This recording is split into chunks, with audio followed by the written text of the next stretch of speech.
poštovani kolegici Sličković, poštovani kolegici i kolege. Moram da se razočaram na samom početku. Ja po satnici imam sat i 20 minuta. Neću toliko dugo. Ova tema je tema koju ja jako volim. Tu je još jedan naš profesor koji je isto u toj oblasti, dugo godina radio.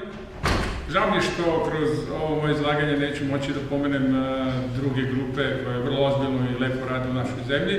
Naravno, ovo je kratko, potrudit ću se da to malo ubacim i u pismeni deo kasnije, odnosno u monografiju. Tako da ovo što ću vam sad prikazati se odnosi na neke osnovne principe, bar tako ja to vidim, mogućnosti da se predviđaju i time smanjuju emisije. Pre svega govorit ću, pošto je i polutanata toliko da je besmisleno da u tome se i pominje sada u ovako jednom kratkom radu, ali će pre svega biti reč o oksidima azota i ugljenonoksa. Probat ću da na najelementarniji mogući način objasnim kako funkcioniše sistem kontrole sagorevanja, s tim što unapred mogu da vam kažem da on sam po sebi nije uopšte jednostavan, vrlo je kompleksan i tako da mi koji se time bavimo više to shvatamo kao pomalo umetnost i gde je intuicija malo kao i šah, ali naravno ako se držite osnovnih principa moći ćete da po nešto dobro i uradite. Naravno, oblast sagorevanja je izuzetno značajna za bilo koju civilizaciju. Imao sam prilike čitam neke izveštaje biologa a dok nije pronađena vatra i da nije pronađena vatra i energetika te vrste, da bi mi ovde verovatno živeli na avali i na drveću, jer su ljudi koji su hranu mogli da pripreme na vatri, imali više vremena da razmišljaju, pa tu je i lepo ona scena u Odiseji 2001, gde igrajući se nekom koskom čovjek zaključa da to može da bude alat i oružje, odnosno majmun. Koliko je važna ova oblast? 10 najvećih kompanija koji su imali najveći obrt u 2011. godini, kad pogledate 8 oblasti energetike. Samo Walmart i japanska pošta su se ubacili u tih 10 velikih. Evo još jedna potvrda da je svetska proizvodnja energije pre svega na bazi sagorevanja. Evo, preko 80-85%, sve ostalo je 15%. Zagađenje životne sredine. Ko živi na Dunaj stanici, ovo nije požar, ovo je regularno grejanje, verovatno start kotla u zgradi u onoj bivšoj ulici 29. novembra. Koji stanu tamo znaju kako to izgleda. Prema strategiji dugoročnog razvoja Srbije vidi se da ćemo svakako sagorevanje imati u Srbiji to posebno izraženo preko 90% energije dobijat ćemo sagorevanje. Znači, sagorevanje, ja reklamiram sagorevanje kao oblast, ali to je evidentna činjenica. Slično i sa geološkim rezervama primarne energije koje imamo u Srbiji, vidi se da je naravno ugalj daleko najveći izvor energije, a i ostali energenti su praktično vezani za sagorevanje. Prema tome, opet je sagorevanje primarni sistem proizvodnje energije. Pitanje je kako modelirati, kako rešavati probleme, optimirati energetsku efikasnost pri tome da smanjimo što je moguće više emisiju štetnih i opasnih produkata sagorevanja. Kod sagorevanja je proces prilično težak, jer možemo da vidimo, moramo da se bavimo prostornom rezolucijom od 10⁻⁵, znači 10 mikrona, zatim vreme, hemijski imamo neke brze međureakcije koje idu 10⁻⁻, znači to je za naš realni sistem praktično nemoguće kontrolisati, ali moguće indirektno na određene načine i tu su uglavnom trikovi kako to raditi, ali treba da bi još po nešto okolo. Brzine se kreću od 1 metra u sekundi do nekoliko kilometara u sekundi. Pritisci su od 10⁻² paskala, a idu naravno do 10,7 paskala. Ako nemamo osjećaj što je 10⁻² paskala, to je vrlo slab pritisak iza komarca koji leti. Ali to je evidentno da mi smo imali prilike to da istražujemo, da tako male razlike u pritiscima, 10⁻1 recimo paskala, bitno utiču na neke fenomene sagorevanja. Zavisno od sistema. I naravno snaga je do predra veličine 10⁸ vata. Jednog vata do 10. Nažalost, mi nećemo imati vremena da popričamo o svim mogućim sistemima sagorevanja. ako hoćemo da utičemo čisto formalno posmatrano, mi bi morali da delujemo mehanizmima koji imaju i prostornu razmeru i vremensku razmeru tako malu za par red veličina u odnosu na ovo što sam ovde pomenuo, da praktično se to svodi na 10 minus 11 sekunde i 10 minus 6 metara, da možemo time da delujemo. To je očigledno nemoguće, moramo integralno da radimo. Neću razgnjaviti šta utiče na izbor tehnike sagorevanja, možemo to da pročitamo, mnogo tih parametara ima, od energetske efikasnosti, vrste goriva, mogućih zamjena, višegorivosti, pa do zaštite okoline, što je za nas glavna tema. Inače, samo da pomenem još jednom, cilj ovog predavanja je bio prvoslov, pa je bio zahtev, da tako kažem, naručioca, šta je sa onim, što ću ja pomenuti, vezano za Srbiju, kako Srbija tu stoji. I naravno, evo, mislim da ova rečenica na kraju ovog uvoda, da su empirizam, intuicija i istraživački duh vrlo bitni za ovu oblast. To sam već pomenuo. Od savremenih tehnika, naravno šta je savremeno? Savremeno se ispostavlja da nema baš toga mnogo. Savremeno je, odnosno, ono što je dobro staro, pa se na drugi način primeni ili se iskoristi situacija. Ovde su savremeni gorionici, fluidizovan sloj, sagorevanje u čvrstoj matrici, besplameno sagorevanje, mikrosagorevanje, gorivne ćelije, nešto ću pomenuti od toga, ne sve naravno, ali je interesantna i posebno u posljednje vreme detonacija, sagorevanje u supersoničnoj struji i katalitičko sagorevanje. Nažalost, ovo drugo supersonično sagorevanje nije baš zgodna stvar, jer po svojoj prilici ćemo imati prilike da vidimo nekoga ko gore iznad nas šiša 10 mahova ide, znači 3 km u sekundi, dovoljno mu je da pređe Srbiju za 60 sekundi ili tako nešto. Izbor tehnike sagorevanja, da ulazim u te detalje, tako dalje.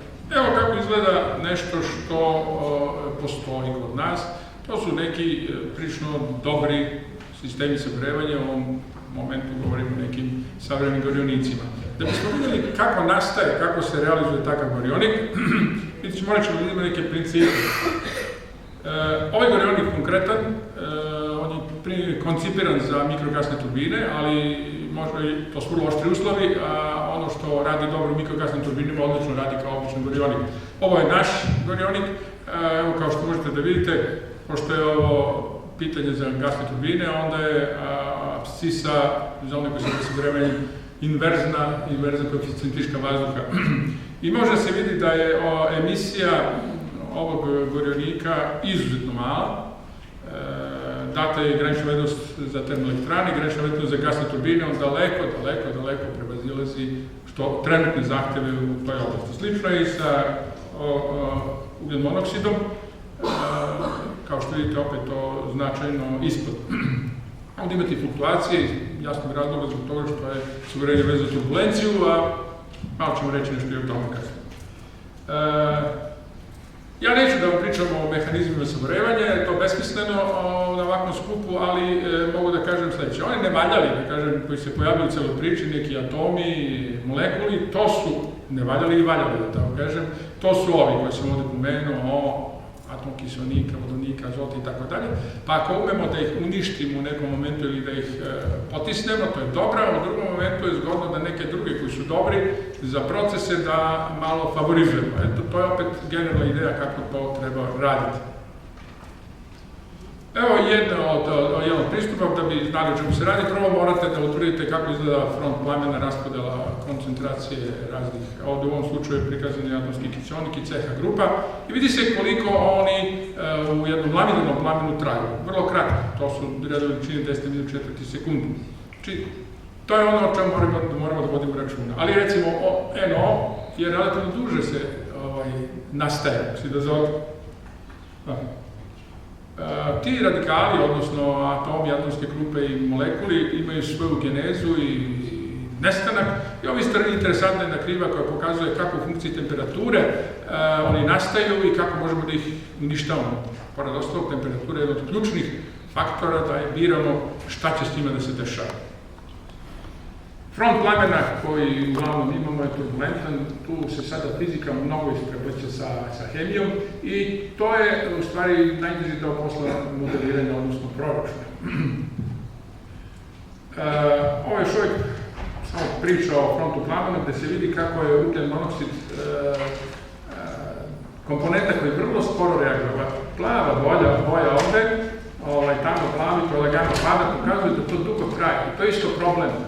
Nešto vam traje brzo, nešto, pa ako vi brzo pobegnete od toga, onda ono što traje sporo ostane. Znači, možda vam se javi velika količina ugljen monoksida. Znači, stalno postoje borbe između nešto što je dobro i tim istovremeno nešto što je loše.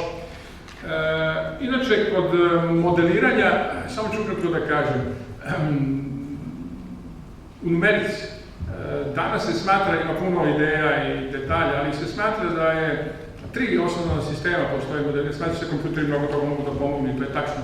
Od RAN sistema gde su Reynolds Average Numeric Simulation, to je preko osrednjenih Reynoldsovih napona u turbulenciji, jer su to vrlo važne stvari. Onima koji se ne bave s klasičnim sagorevanjem i realnim sistemima, nego samo hemijskom kinetikom i slično, to i ne izgleda da je tako značajno, međutim, to je u stvari suština na neki način onoga što mi radimo. Taj sistem je stalno primenjen, svi ga koriste, ali se ispostavilo da su novi neki sistemi, odnosno dobri stari, se pokazuju kao bolji. To je sistem korišćenja vrtloga velikih razmera. Možemo i da se malo pohvalimo kao Mašinski fakultet, mi smo na tim sistemima velikih razmera radili još pre 35 godina. Sada se to pokazuje kao vrlo probitačno i novo, ali opet ponavljam, dobro novo je dobro staro. I treća stvar, to je direktna numerička simulacija, za koju se pretpostavlja će puno da da. Međutim, ispostavilo se nešto sasvim drugo. Znači, direktno se simulirate numeriku, imate gomile računara, paralelno procesiranje, šta ga hoćete, užasno brzo. Međutim, koliko god je brzo, ako pomislite samo da je modeliranje kinetike metana, odnosno prirodnog gasa, sagorevanje, sadrži 2000 i nešto jednačina, odnosno hemijskih reakcija, koje se opisuju nelinearnim, nestacionarnim diferencijalnim načinama, koje su spregnute i nema šanse da to rešite kako treba. I na kraju od svega toga vi svedete to na jedan redukovani sistem od 2-3 načine i onda tek može da funkcioniše. Smatralo se da će direktna numerička simulacija tu uspeti da sredi, međutim ispostavlja se da nije tako i koliko da ste brzi, priroda sve to radi brže od vas, direktna numerička simulacija nekad traži desetine hiljada, stotine hiljada sati rada da biste došli do jednog rezultata i pri tome niste uvijek sigurni da je to dobro, jer je to opet simulacija onoga što vi razmišljate šta bi kompjuter trebalo uraditi. Da, ovo neću sada odjaviti ime, ovo je jedan drugi prilaz, odnosno prilaz koji je, kako ja smatram, vrlo važan, a to je da posmatrate procese integralno. Da li je hemija brža od fizike, fizika brža od hemije, koje su to razmeri, ako možete da se igrajući po znacima navoda time rešite neki problem. Mi smo se igrali malo time, pa smo i neke dobre stvari uradili.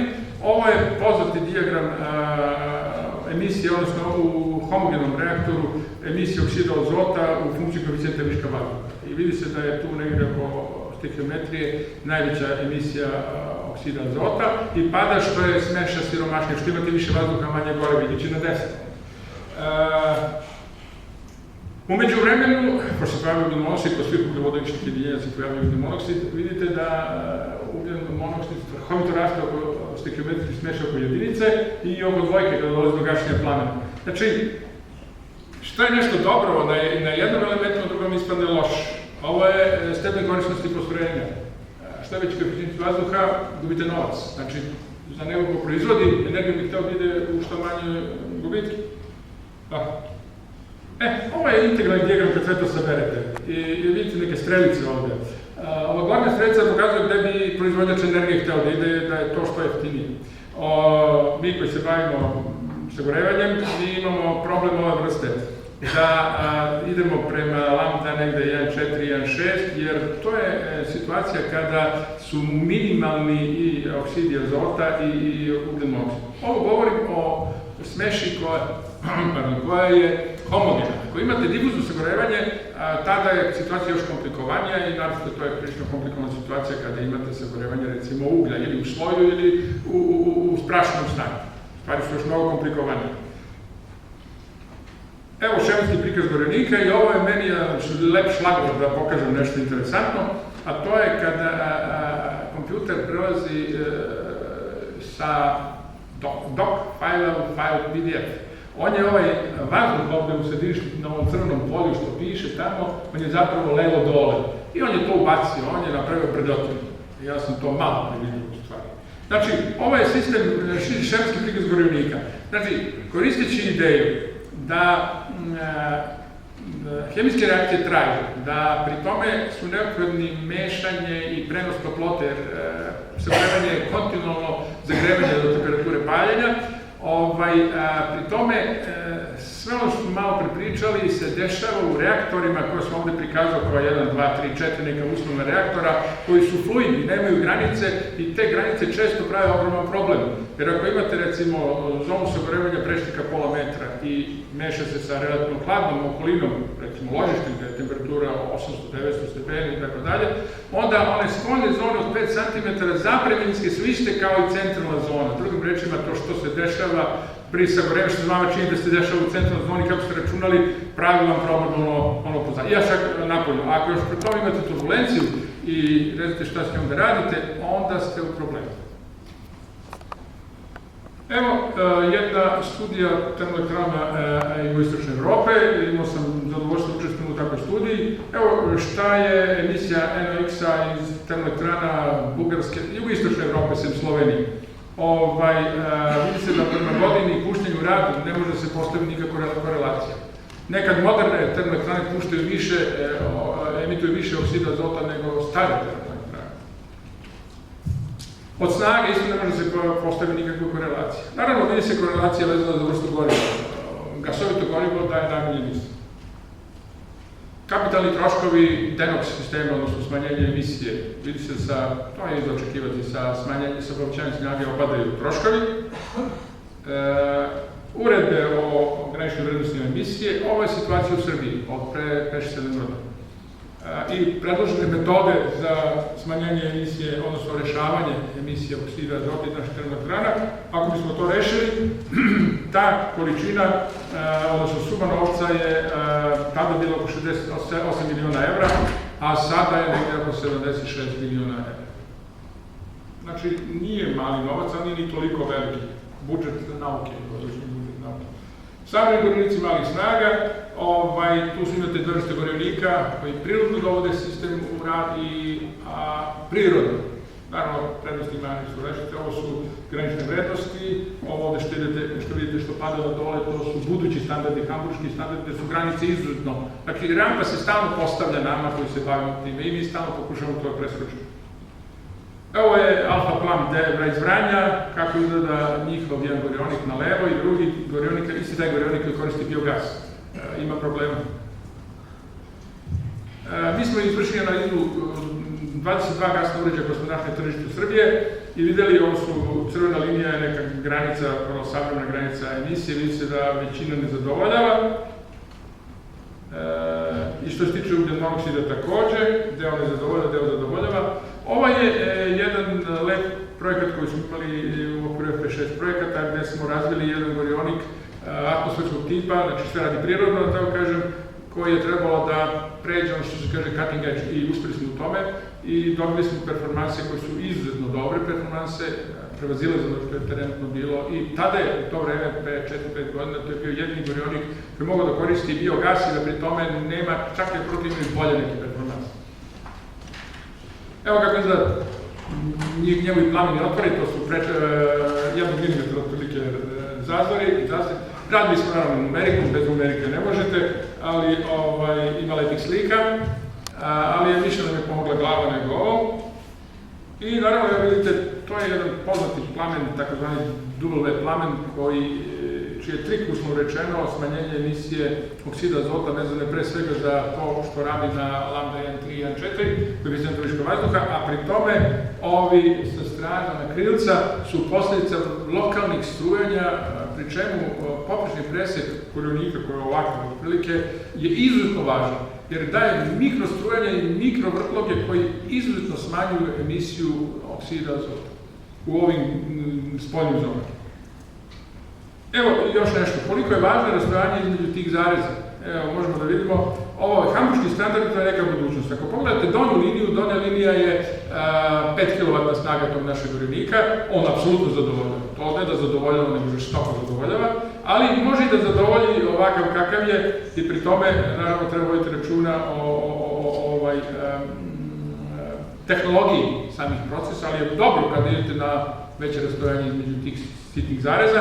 Ono gore, što piše plavi anđeo, to je trenutno nešto što treba dostići ili se dostiže u Nemačkoj, ali kao što vidite, uspeli smo da se spustimo ispod toga.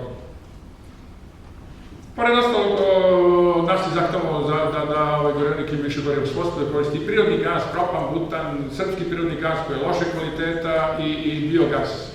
Uspeli smo u tome i to je jedno lepo saznanje da smo uspeli u tome i da je uspešno radi. Sagorevanje u matičnoj strukturi imate običnu keramiku ili vatno-otporne metale, gde proces sagorevanja je malo drugačiji, sve je opet hemizam, ali svodi se na to da proces podržava, ne pričamo o stabilizaciji plamena koji je poseban problem, gde je podržan u toj strukturi koja je usijana i pri tome se sve to dešava na relativno niskoj temperaturi, relativno uspore. Obično su to kaverne od keramike ili metala. Evo možete vidjeti kolika je mala emisija oksida azota. Evo ugljen monoksid, azot, odnosno oksidi azota također praktično zadovoljavaju, tu su granice, zadovoljavaju najstrožije norme. Od obnovljivih izvora energije to je stvarno velika mogućnost, ali u smislu raznih varijanti. Naravno, nije moguće u potpunosti zameniti, niti će to biti realno da se u potpunosti zameni naša energetika, ali svaki doprinos je važan. Mi smo imali imamo lepu saradnju sa beogradskim bioelektranama, gde je u nekoliko toplana zamenjen ugalj drvnim peletima, odnosno briketima. Ovo je kotlarnica Barajevo, također kotlarnice Senjak, Bogoslovija, Mirjevski bulevar, menja se i dalje, ali smo i dobre rezultate postigli. NOx nije mnogo smanjen, što je bilo za očekivati, ali je ugljen monoksid jako smanjen. Sumpor dioksid je, naravno, sada ga praktično nema, jer nema sumpora u drvetu, praktično nema se. Ima više čestica moguće, nismo to baš mogli da izbegnemo, ali pošto smo imali stare sisteme sagorevanja, tu nije moglo mnogo slučajeva. Šta može se zaključiti? Ja sam zaključke vezao isključivo za ono što je Srbija. Granične vrednosti emisije naših termoelektrana što se tiče oksida azota je moguće zadovoljiti primarnim merama i cena svega toga bi bila red veličina, da kažem 100 miliona, to je 100 miliona evra, to nije mala cena, ovdje konkretno 76 miliona evra, ali u potpunosti bismo zadovoljili standarde, propise zapravo koji počinju početkom 2016. godine. Znači, za dugi niz godina bi mi mogli, dok nam ne postave novu letvicu, da zadovoljavamo to. Kod uređaja malih snaga, a ne treba zaboraviti da Srbija u domaćinstva su izuzetno veliki potrošači u našoj zemlji, i tu su uređaji malih snaga. Uslovno rečeno, mala snaga se smatra do 1 megavata. 1 megavat je povelika snaga za nas, ali jeste za tehniku mala snaga. Struka Srbije je dovoljno snažna da mnogo saradnje. Prvi je aspekt što država dopušta uvoz svega i svačega i pri tome, naravno, iz Azije oni koji isporučuju niske su cene, a pri tome ne postoji obaveza da dokazujete performansu. Znači, možete uvedete šta vam padne na. Jednostavno ne smije da sudari struje, to je što trenutno se kod nas proverava. I pri tome, naravno, ta vrsta proizvodnja koja je i loše kvaliteta u svakom pogledu, Alfa Vranje, imamo i Smederevo i tako dalje, i još druge proizvođače da ih pomenem, evo da je gas, oni ne mogu da budu prava konkurencija. A čak i ono što imaju, jer oni su i korisnici ovih naših istraživanja, oni neće primene jer bi to povećalo cenu njihovih proizvoda, kroz što ću diže svoju sopstvenu cenu i da prodajem, kad nikoga to ne interesuje. Tu su potpuno pravi.